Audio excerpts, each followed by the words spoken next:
तो हम ये सवाल कर रहे हैं कि पार्टनर का प्लान क्या है, क्योंकि देखिए यहां पर भावनाओं के आधार पर कुछ नहीं चलता है, सरकार और सत्ता आंकड़ों के आधार पर चलती है। तो एबीपी न्यूज की टीम ने, हुंकार की टीम ने कुछ अंक गणित करके आपके सामने एक तस्वीर रखने की कोशिश की है कि कैसे खेला हो सकता है। बिहार विधानसभा का समीकरण मैं आपको बता देना चाहती हूं। बहुमत 122 है। देखिए वैसे तो सीटें 243 है, लेकिन एक अनंत सिंह के डिस्क्वालीफाई होने के बाद जो सीटें हैं वो 242 हो जाती है और इसीलिए मैजिकल आंकड़ा जो है वो 122 हो जाता है। इस वक्त बीजेपी के पास 77 विधायक है, जेडीयू के पास 45 है, एचएएम के पास 20 है और जो इंडिपेंडेंट एमएलए हैं वो एक है। यहाँ कुल मिलाकर 127 का इस वक्त की जो ये स्थिति है। आरजेडी सबसे बड़ी पार्टी है, बीजेपी से भी बड़ी पार्टी। और ये देखिए इस वक्त आपको तस्वीरें बता देना चाहती हूं, ये तस्वीरें अभी अभी आई हैं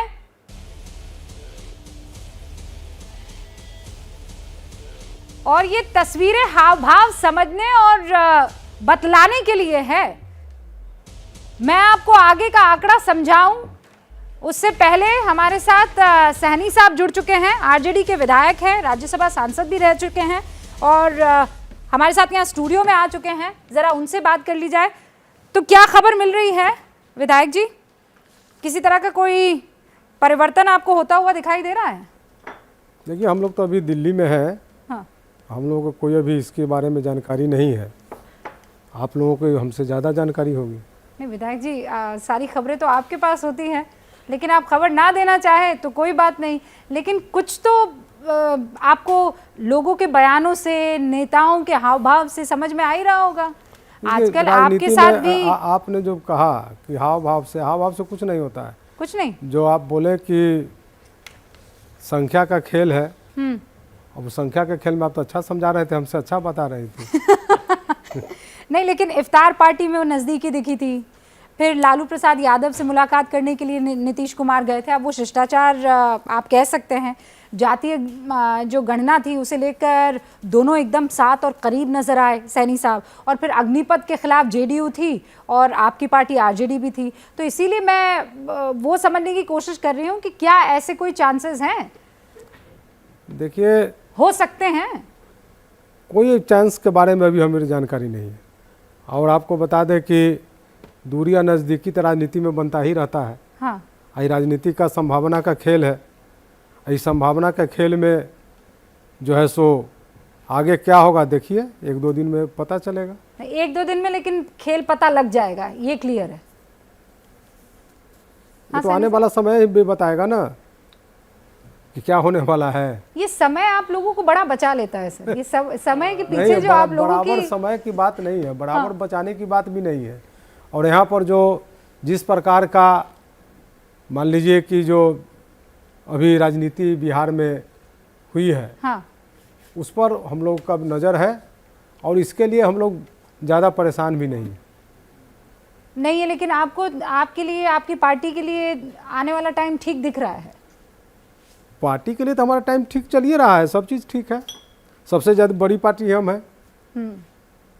तो मुख्यमंत्री फिर आप ही की पार्टी से होना चाहिए, इस लिहाज से तो स्वाभाविक है, होना ही चाहिए। मतलब कोई आपके पास आए तो ये समझ कर आए कि मुख्यमंत्री आपकी पार्टी का होगा। ये तो स्वाभाविक है कि सबसे बड़ी पार्टी है तो सबसे बड़ा पद भी तो होना चाहिए। नहीं, पर ये अस्वाभाविक था जब जेडीयू और बीजेपी का गठबंधन हुआ। बीजेपी सबसे बड़ी पार्टी थी, लेकिन जेडीयू के नीतीश कुमार मुख्यमंत्री बने। इससे पहले भी तो 15 में सबसे बड़ी पार्टी हम लोग थे। हाँ। राजद ही सबसे बड़ी पार्टी थी 2015 में। हाँ। हमसे छोटी पार्टी जनता दल यू थी उस समय। तो उस समय भी तो नीतीश जी को माना गया था, मुख्यमंत्री बने थे। तो ये नीतीश जी बड़े किस्मत वाले हैं इस लिहाज से। तो शिवम त्यागी, सैनी साहब पत्ते नहीं खोल रहे हैं, लेकिन अब आप समझ रहे हैं तो समझ जाइए, नहीं तो फिर समय बताएगा। बदले बदले से मेरे सरकार नजर आते हैं, घर की बर्बादी के आसार नजर आते हैं। डूबे रहते थे मेरे प्यार में जो शामो शहर, मेरे चेहरे से नहीं हटती थी कभी जिनकी नज़र, मेरी सूरत से बेजार नजर आते हैं और घर की बर्बादी के आसार नजर आते हैं।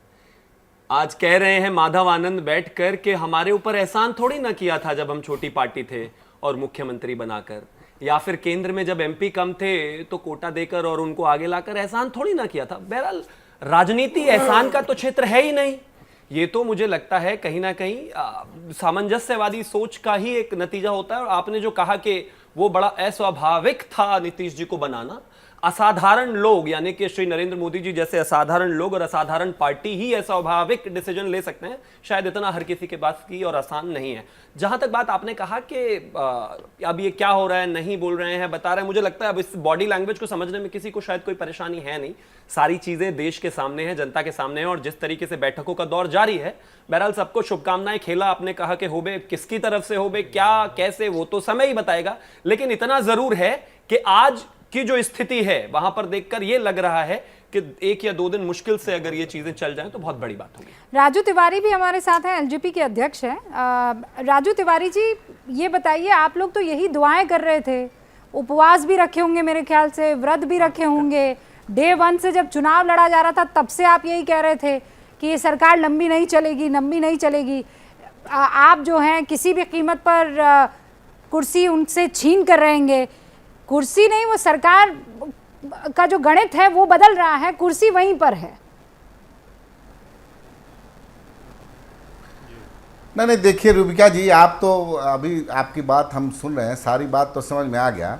हाँ। लेकिन एक मैं बता दूं, हम लोग कुर्सी खींचने के चक्कर में हमारे नेता आदरणीय चिराग पासवान नहीं रहते हैं। आप देखिए होंगे 2020 के बाद लगातार जब मुख्यमंत्री जी को मैंडेट नहीं मिला, उसके बाद मेरी पार्टी तोड़ दी गई, उसके बाद मेरे परिवार तोड़ा गया, उसके बाद से हमारे नेता लगातार बिहार में कैंप कर रहे हैं। अभी बिहार के लोग बाढ़ सुखाड़ से बाप बाप चिल्ला रहे हैं, अभी उसके देखने वाला कोई नहीं है। बेरोजगारों की बहुत बड़ी फौज है, उसका सुनने वाला कोई नहीं। दुर्भाग्य यही है बिहार के साथ कि पिछले 2020 से जब से ये मुख्यमंत्री जी आए हैं तब से कुर्सी का खेल चल रहा है। बिहार के बिहारियों के बारे में कोई सुनने वाला नहीं है। दुर्भाग्य यही है। अब देखिए, आपकी बात से तो हम लोग समझ गए, रूबिका जी जैसे और विधायक जी से आपने डिस्कस किया, उसमें समझ गया कि हम लोग भी लगता है कि 1-2 दिन में खेला होगा, तो खेला होगा। लेकिन दुर्भाग्य है कि बिहारी अस्मिता और बिहार के पर लोगों आपने के सुना होगा ना, दुख सुख लल्लन का सिंह जी ध्यान ने नहीं क्या रखेंगे, कहा सिर्फ कि कुर्सी पहले के लिए। आपके कंधे पर बंदूक रखकर और खत्म करने की कोशिश की गई थी नीतीश कुमार को। अब एक और चिराग पैदा कर लिया गया है या उसका इस्तेमाल कर लिया गया है, और वो है सिंह साहब। आपको याद होगा, आपकी कि मैं भी एक बार डिबेट पे इससे पहले जब पार्टी मेरी टूटी आए थे तो लल्लन सिंह ही मेरे पार्टी को और मेरे परिवार को तोड़ने वाले थे। आपको विजुअल भी आप लोगों ने चलाया था। तो दूसरे का घर जो फोड़ता है, दूसरे के घर में जो आग लगाता है, उसका घर जब टूटता है, उसके घर में आग लगती है तो पता चलता है। आने वाला समय बताएगा। बिहार की जनता ने तय कर लिया है। मैं बता दूं आपको, जिस हिसाब से बिहार अभी बाढ़ और सुखाड़ से जूझ रहा है, जिस हिसाब से हम बेरोजगार पलायन को मजबूर हैं, जिस हिसाब से यहाँ करप्शन है, जिस हिसाब से यहाँ बेरोजगारी है, आने वाले समय में कुर्सी कुमार को बिहार की जनता माफ नहीं करेगी, इतना तय है। क्या मजबूरी है मेरी, बताइए। मैं अभी आपको बताती हूँ कि मैंने ओए होए होए होए नमकीन के चटकारे लेते हुए टकटकी मार के डिबेट शो को पॉज रिपीट कर करके देख रहे हैं जोगिंदर जी। इनकी तरह आप भी देखें अपनी फेवरेट डिबेट्स को रिपीट कर, और डाउनलोड कीजिए एबीपी लाइव ऐप अपने स्मार्ट टीवी पर।